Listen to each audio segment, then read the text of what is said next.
আসসালামু আলাইকুম। আজকে আমি আপনাদের সামনে হাজির হয়েছি আবারও নতুন আরেকটা ব্লগ নিয়ে। আপনারা সবাই ভালো আছেন, আমিও ভালো আছি।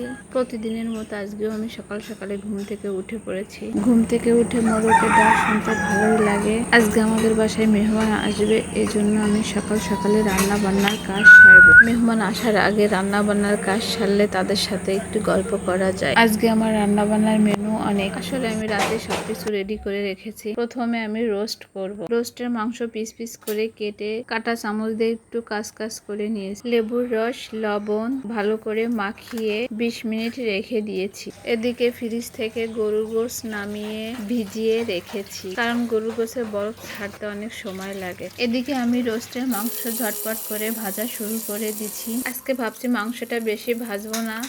আসলে রোস্টের মাংস বেশি ভাজলে বাচ্চারা খেতে পারে না, এই জন্য আজকে কম ভাজবো। এদিকে আমি ঝটপট করে পটলগুলো ছুলে নিছি। ছিলনি দিয়ে পটল ছুলে দ্রুত ছেলা হয়। আমি এখানে আলু, পটল, পেঁয়াজ কুচি সব রেডি করে রাখছি। আদা বাটা, রসুন বাটা, পেঁয়াজ বাটা, জিরে বাটা এগুলো সব ব্লেন্ডার করে আলাদা আলাদা। মরিচগুলো ঝটপট কেচি দিয়ে কেটে নিলাম। তারপর আমি পটলগুলি হলুদ লবণ মাখিয়ে ঝটপট করে পটলগুলি ভাজা শেষ করলাম। পটল ভাজি আমার একটি প্রিয় খাবার। সবাই কি করে জানি না, কিন্তু আমি গরু গোছের আলুটা আলাদা ভেজে নিই, এতে আলুর কালারটা অনেক সুন্দর আসে। একটা পাত্রে রোস্টের দুধগুলো গুলিয়ে রাখছি। এদিকে আমি আরেকটা কড়াই নিয়ে ঝটপট করে রোস্ট বসিয়ে দিচ্ছি।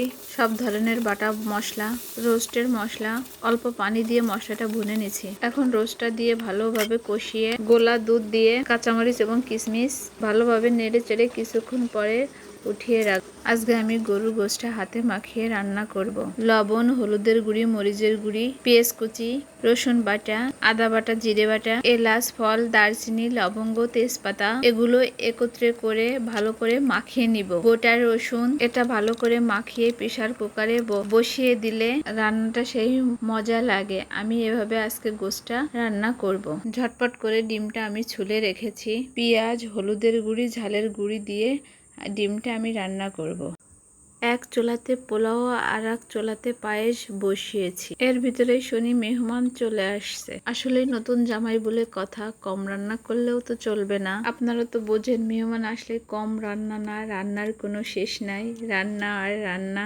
রান্না আমার শেষের পথে। মেহমানকে একটু নাস্তা পানি দেওয়ার দরকার আছে। আমার রান্না প্রায় শেষ। এপাশে আমার পোলাও শেষ, বাকি ছিল পায়েস। পায়েসটাও আমার রান্না শেষ হলো। আমাদের বাসার মেহমান ভাগ্নি এবং ভাগ্নি জামাই। ভাগ্নি আমাদের দেখে লজ্জা পেয়েছে। ভাগ্নি আমার লজ্জাতে টইটম্বর।